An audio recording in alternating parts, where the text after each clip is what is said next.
Hi friends, Telugu techno టిప్స్కి స్వాగతం. ఇది Goa sound bar తీసుకున్న ఒక 2 నెలలకే రిపేర్ వచ్చింది. వీళ్ళు ఫ్లిప్కార్ట్లో తీసుకున్నారు కానీ ఫ్లిప్కార్ట్లో ఏం చేశారంటే వాళ్ళు 1 ఇయర్ వారంటీ అనేది ఇవ్వలేదు. జస్ట్ 7 days రిప్లేస్మెంట్ ఇచ్చారట. అప్పటికే 7 days రిప్లేస్మెంట్ అయిపోయింది. ఏంటంటే తీసుకున్న 2 నెలలకే రిపేర్ వచ్చింది. 2 నెలలకు రిపేర్ రావడం చాలా బాధాకరం. ఎవరికైనా పైసలు పెట్టుకుంటారు కాబట్టి ఈ ప్రాబ్లం ఏందో చూద్దాం.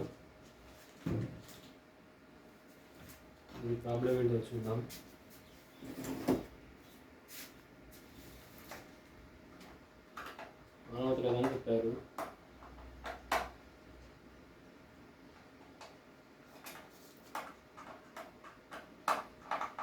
ఎప్పుడైనా మనం ఫ్లిప్కార్ట్ తీసుకునేటప్పుడు కరెక్ట్ వారంటీ ఉన్నదా లేదా అని చూసి తీసుకోండి. ఉత్తమము. తీసుకున్న తర్వాత ఇట్లా బాధపడాల్సి వస్తుంది. ఇప్పుడు పవర్ టెస్ట్ చేద్దాం. పవర్ వస్తుందా చూద్దాం. పవర్ మనకు ఇక్కడ ఏం చేశారు, 24 watts రావాలి డీసీలా. ఇదన్నీ తెలియదు.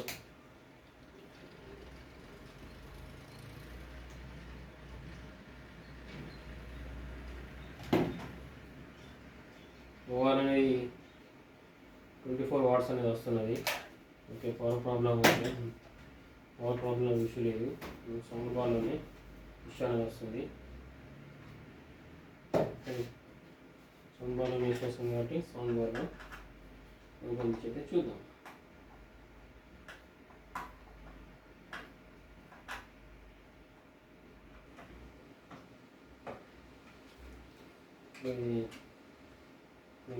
పీసీబీ బోర్డు ఓపెన్ చేయడం జరుగుతుంది. ఇప్పుడు వచ్చే పీసీబీ బోర్డులు మునుపట్లా కాకుండా అన్ని సర్క్యూటెడ్ పీసీబీలు వస్తున్నాయి. అంటే ఒక ఐసీయూలోనే దీనికి సంబంధించిన రెసిస్టర్లు కానీ, కెపాసిటర్లు కానీ, డయోడ్స్ కానీ మన సర్క్యూట్ బోర్డులో నిక్షిప్తమై ఉంటాయి. ఇటువంటి బోర్డులను రిపేర్ చేయాలంటే చాలా కష్టం.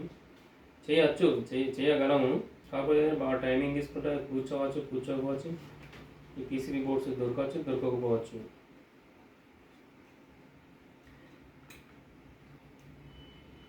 రిపేర్ కాదంటే ఏమీ లేదు. కాకపోతే ఏంటంటే మనకు ఈ సర్క్యూట్లో ఏడవైంది అనేది చెప్పచ్చు. మనం మనిషికి ఏమైనా అయితే చెప్పచ్చు, కానీ పీసీబీ బోర్డులకు, ఎలక్ట్రానిక్స్ వస్తువులకు ఏమైనా అయింది అని త్వరగా చెప్పలేము. దాన్ని డిటెక్ట్ చేయడం చాలా కష్టం. ఒక మనిషికి ఏమైనా ప్రాబ్లం అంటే దాని బ్లడ్ శాంపిల్ ఇస్తే మనిషికి ఏం ప్రాబ్లం ఉన్నది అనేది రిపోర్ట్ వస్తుంది. కానీ ఎలక్ట్రానిక్లా అలా రాదు.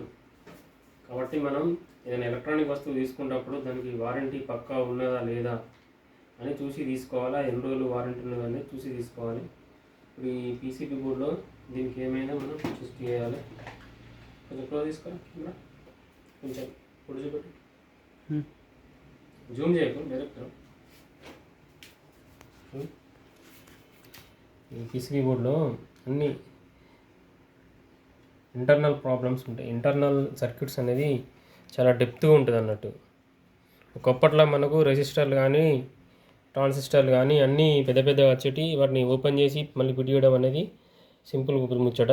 దీన్ని ఏంటంటే ఇంత ఉన్న సర్క్యూట్ బోర్డును ఇక్కడ డిక్రీజ్ చేయడం వలన ఒక్కొక్క కాంపౌండ్స్ అనేది ఒక ఐసీలోనే నిక్షిప్తమై ఉంటాయి. అట్లా ఉండడం వలన మనం తీస్తే ఆ కాంపౌండ్ ఈ కాంపౌండ్ ఇది ఉంది కదా ఐసీ, ఈ ఐసీలో ఎన్నో రకాల కెపాసిటర్లు కానీ, ఐసీలు కానీ ఇన్బిల్ట్ అయి ఉంటాయి అన్నట్టు. దాన్ని విఎల్ఎస్ఐ టెక్నాలజీ అనే వెరీ లార్జ్ స్కేల్ ఇంటిగ్రేషన్ అనే, విఎల్ఎస్ఐ అంటే వెరీ లార్జ్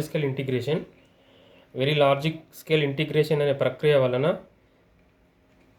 పెద్ద పెద్ద బోర్డ్స్ అనేది మనం చిన్న చేయడం అనేది జరుగుతుంది.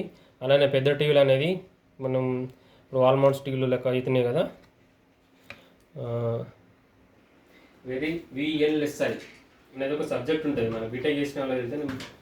ఇది వెరీ లార్జ్ స్కేల్ ఇంటిగ్రేషన్ అనే ప్రక్రియ వలన మనకేంటంటే పెద్ద పెద్ద డబ్బా టీవీలు అనేటిని షార్ట్ ఫామ్లో తీసుకొస్తాం అన్నట్టు. అంటే ఒక్కొక్క సర్క్యూట్ బోర్డులో ఎన్నెన్ని కాంపోనెంట్స్ ఉంటాయో అవన్నిటిని ఒక పీసీబీ బోర్డులో తీసుకురావడం అనేది జరుగుతుంది. ఉదాహరణకు మనకు పాత రేడియోలలో కానీ, పాత టీవీలలో కానీ, పాత టేప్ రికార్డులలో కానీ కెపాసిటర్లు, మన రెసిస్టర్లు దేని దానికి సపరేట్గా కనపడేవి. వాటిని స్మూత్గా సాల్డరింగ్ చేసి మనం రిమూవ్ చేసి మళ్ళీ రిప్లేస్ చేసేవాళ్ళం, కొత్త ట్రాన్సిస్టర్తో కానీ, కొత్త రెసిస్టర్తో కానీ, కొత్త కెపాసిటర్తో కానీ. కానీ ఇప్పుడు వచ్చే పీసీబీ బోర్డులలో, సర్క్యూట్ బోర్డులలో అవన్నీ ఇంటర్నల్గా నిక్షిప్తమై ఉన్నాయి. ఒకవేళ అయినా మనకి ఏదైనా రెసిస్టర్ కానీ, కెపాసిటర్ కానీ పోయిందంటే బోర్డు మొత్తం చేంజ్ చేసే అవకాశం ఉంటుంది. ఒకవేళ రిపేర్ కాని పక్షంలో మనం ఇప్పుడు ఎటువంటైనా మనం రిపేర్ చేయగలుగుతాం. కాకపోతే ఏంటంటే వినియోగదారులు ఎవరైనా కానీ దానికి ఫుల్ వారంటీ ఉందా లేదనేది చూసుకోవాలి. ఇది గోవా కంపెనీ, వాళ్ళు ఫుల్ వారంటీ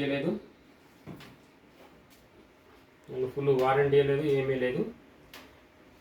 కాబట్టి 2 నెలలకే కస్టమర్ రిపేర్ తీసుకురావడం కస్టమర్కి చాలా బాధాకరం. ఎనివే దీన్ని చేస్తాం.